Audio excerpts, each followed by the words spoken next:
अस्सलाम वालेकुम नाजरीन, मैं मोहम्मद सुलेमान मलिक AB9 न्यूज़ में आपका खैर मकदम करता हूँ। नाज़रीन इकराम, AB9 न्यूज़ में आपका खैर मकदम है, इस्तकबाल किया जाता है दिल्ली गहराई से। आज हमारे साथ AB9 न्यूज़ पर आलमी शोहरत याफ्ता renowned world famous professor of surgery doctor Syed Nusrat Faris साहब हमारे साथ मौजूद हैं। आप डेक्कन मेडिकल कॉलेज के प्रोफेसर भी हैं और ओवैसी ग्रुप ऑफ हॉस्पिटल्स के प्रोफेसर भी हैं। अल्हम्दुलिल्लाह आपके हाथ पर कई डॉक्टर्स बन चुके हैं। मैं आज आपसे खुसूसन प्रोफेसर डॉक्टर सैयद नुसरत फरीस साहब से जानना चाहूँगा कि ये जो सारी दुनिया, पूरा वर्ल्ड और स्पेशली हिंदुस्तान भी आज परेशान हालात से गोचार है कोविड-19 की वजह से, ये वायरस की वजह से जिसका नाम कोरोना वायरस रखा गया है। डॉक्टर सैयद नुसरत फरीस साहब से मैं जानना चाहूँगा कि ये वायरस किस तरह से स्प्रेड हुआ और कहाँ से स्प्रेड हुआ। अस्सलाम वालेकुम व रहमतुल्लाहि व बरकातुहू। बहुत बहुत शुक्रिया मलिक साहब जो आके हमारा इंटरव्यू दे रहे हैं। कोरोना जो आजकल बहुत ही ज़्यादा चल रहा है। अब कोरोना वायरस शुरू कैसा हुआ बोले तो ये वुहान जो चाइना में एक शहर है जी, उस शहर में क्या है बोले तो बैट्स जो चुड़ी रहती है जी, उससे उसका गोश्त खाने से, उससे खून पीने से वहाँ पर शुरू हुआ। वुहान शहर में जो पहली बात you mean the city of China, the Wuhan. Wuhan. So from they started eating bats. So first they started eating bats, and from there the virus spread to the Chinese people over there, जो Wuhan शहर में। वहाँ पर मुख्तलिफ किस्म के गोश्त खाते हैं, लेकिन ये बैट जो उसके तरफ से पहले शुरू हुआ जो इंसान में आया। Okay. उसके बाद में it transferred from इंसान to इंसान। So it is transferring from person to person, human beings to human beings. Human beings to human beings में वो शुरू हो गया। वो होते अब इसके अलामत क्या है कि दोस्तों पहली चीज the symptoms you are going to say. What are the symptoms? इसके सिम्टम्स ये रहते हैं कि पहली चीज इंसान को बुखार रहता है जी, बहुत ही शदीद बुखार रहता है, high fever, high temperature. High temperature. तो उसमें लोगों को वहम ये होता है कि नंबर 1 टीबी है या नंबर 2 वायरल फीवर है, नंबर 3 निमोनिया है जी, या नंबर 4 टाइफाइड जी, तो ये डिफरेंट टाइप्स ऑफ फीवर जी।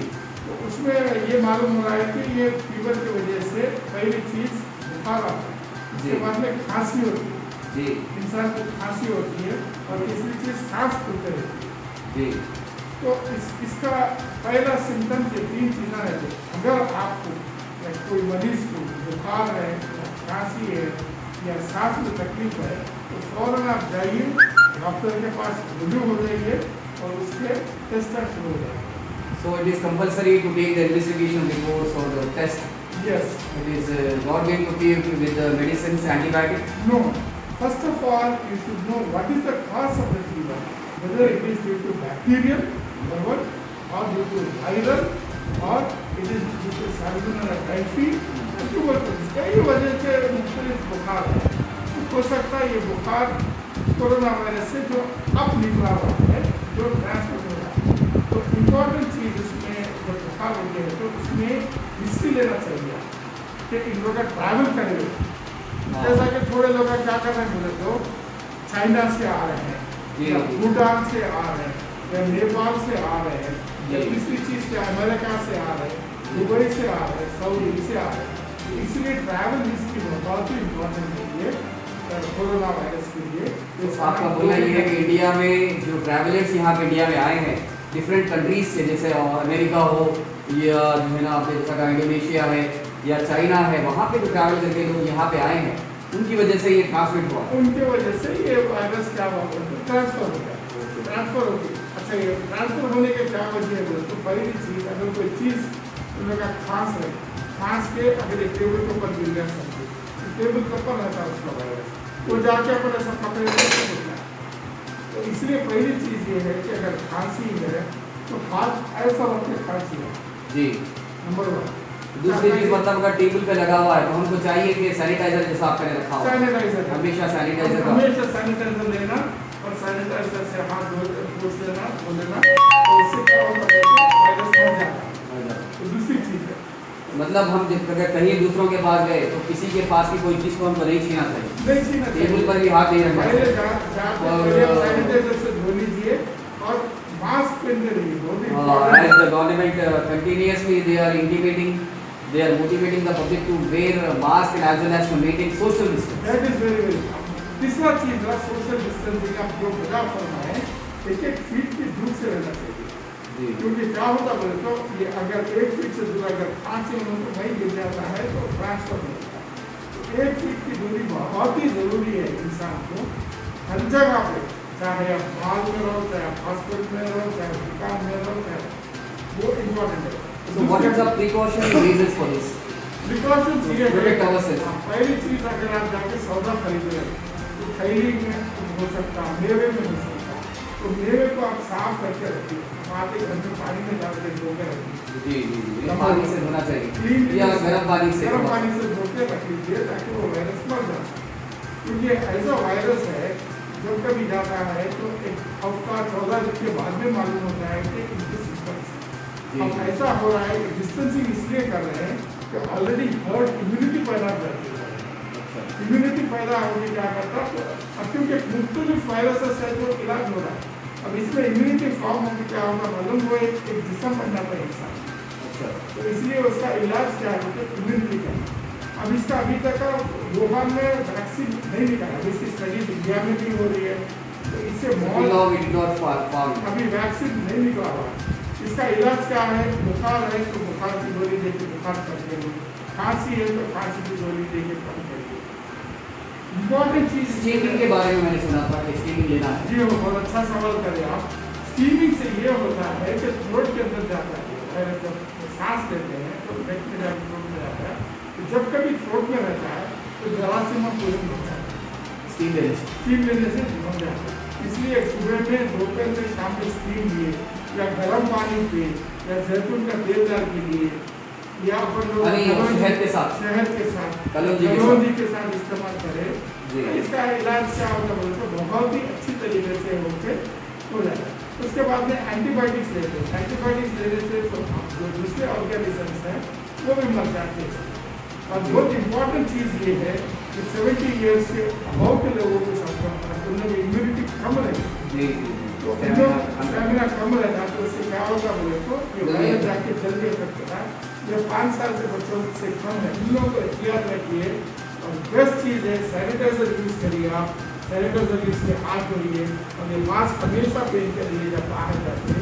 और खुदा के लिए लॉकडाउन करिए, आप इससे दूर रहिए। मैं पुराने शहर में ये देख रहा हूँ कि हर एक जना क्योंकि बहुत ही फैमिली बड़ी है, बहुत ही लोग हमेशा घूम रहे हैं, फिर रहे हैं, जो मत करिए आप, लॉकडाउन करिए और सोशल डिस्टेंसिंग करिए। ये अपने को थोड़े दिन की तकलीफ है, तो तकलीफ जैसा दूर हो जाएगी इंशाल्लाह फिर बाद में पूरी दुनिया बराबर हो जाएगी, नॉर्मल हो जाएगी, जब तक इंशाल्लाह इसका वैक्सीन भी मालूम हो जाएगा। लेकिन इसकी डेथ भी बहुत ही कम है, 1 to 2% all over India and world में। तो ये दूसरे डॉक्टर साहब अल्हम्दुलिल्लाह तेलंगाना गवर्नमेंट की जानिब से बहुत अच्छे इक़दाम किए गए। हमने देखा है कि GHMC की तरफ से और स्पेशली हेल्थ सेक्टर डॉक्टर्स की तरफ से काफ़ी जो है सैक्रिफाइस हमने देखने में आए। और इसके अलावा पुलिस भी दिन रात जो है मेहनत कर रही है सोशल डिस्टेंस मेंटेन करने के लिए और पब्लिक को मोटिवेट कर रही है कि मास्क पहनने के लिए। और साथ ही साथ मैंने देखा KCR साहब और KTR साहब भी पब्लिक को अच्छा मोटिवेट कर रहे हैं, अपील कर रहे हैं, बार बार रिक्वेस्ट कर रहे हैं। इनके अलावा नकीब मिल्लत आली जनाब असदुद्दीन अवैसी साहब मेंबर ऑफ पार्लियामेंट ने भी अपील की है और हबीब मिल्लत आली जनाब अकबरुद्दीन ओवैसी साहब member of legislative assembly all India Majlis Ittehad Muslimeen ने पब्लिक से जोरदार अपील की है, रिक्वेस्ट की है कि वो अपने घरों पर रहें और सोशल डिस्टेंस मेंटेन करें और मास्क पहनें और सफाई का ख्याल रखें। और हमने देखा कि जैसे कि आपके सरपरस्त हैं जनाब अकबरुद्दीन ओवैसी साहब, ओवैसी ग्रुप ऑफ हॉस्पिटल्स के, उनके बारे में आपका क्या ख्याल है? तो मैं ये बता सकता हूँ कि असद साहब और अकबर साहब जो मिलत के लिए इतना काम कर रहे हैं, इंशाल्लाह इनको अजर मिले। बहुत ही अच्छा कर रहे हैं। परसों मैं देख रहा था, हॉस्पिटल तो छोड़िए, बाहर ठहर के SBI के बैंक के सामने लोग ठहरे हुए थे, तो उन लोग सोशल डिस्टेंसिंग करें और हर तरीके से दवाखाने में जो चाहिए फैसिलिटीज कोविड के लिए कर रहे हैं। और उन्होंने ये बोल रहे हैं कि ये जंग है, कोविड की जंग है, इंशाल्लाह हम लड़ेंगे और हम जीतेंगे। और तमाम हॉस्पिटल के स्टाफ को, तमाम हॉस्पिटल डॉक्टर से लेके डाया तक बेहतरीन से बेहतरीन इंतज़ाम करे हुए हैं। और उन्होंने बोलेंगे कि हम किसी भी हालत ये जंग लड़ेंगे और ये जंग किसी भी हालत जीतने वाले हैं बच्चे ऐलान कर चुके हैं और हम उनके साथ जीते। और हमेशा हमने देखा है कि अकबरुद्दीन अवैसी साहब और असदुद्दीन अवैसी साहब दोनों कमर बस्ता होकर दिन रात पब्लिक के बीच जा रहे हैं, पब्लिक के दरमियान रह रहे हैं और सोशल डिस्टेंस के लिए बार बार पब्लिक को मोटिवेट कर रहे हैं, मास्क पहनने के लिए, सफाई के लिए, और बहुत अच्छा ख्याल रखा जा रहा है। साथ ही साथ हमने देखा कि काफ़ी, मैं समझता हूँ, हज़ारों के 25,000 पैकेट्स बांट दिए गए हैं अभी तक जनरल मुताबिक अकबरुद्दीन अवैसी साहब की जानिब से। तो बहुत अच्छे खिदमात ओवैसी ग्रुप ऑफ हॉस्पिटल्स के और खुसूसन नकीब मिल्लत असदुद्दीन अवैसी साहब के और हबीब मिल्लत जनाब अकबरुद्दीन ओवैसी साहब के। नाजरीन, आप ये मुशाहिदा कर रहे हैं AB9 न्यूज़ पर। हमारे साथ प्रोफेसर डॉक्टर सैयद नुसरत फरीज हैं। आपका AB9 न्यूज़ की जानिब से शुक्रिया अदा किया जाता है, जो आपने अच्छे मशवरे दिए for giving your precious suggestions to our viewers. Thanks a lot. Thank you very much. अस्सलाम वालेकुम व रहमतुल्लाहि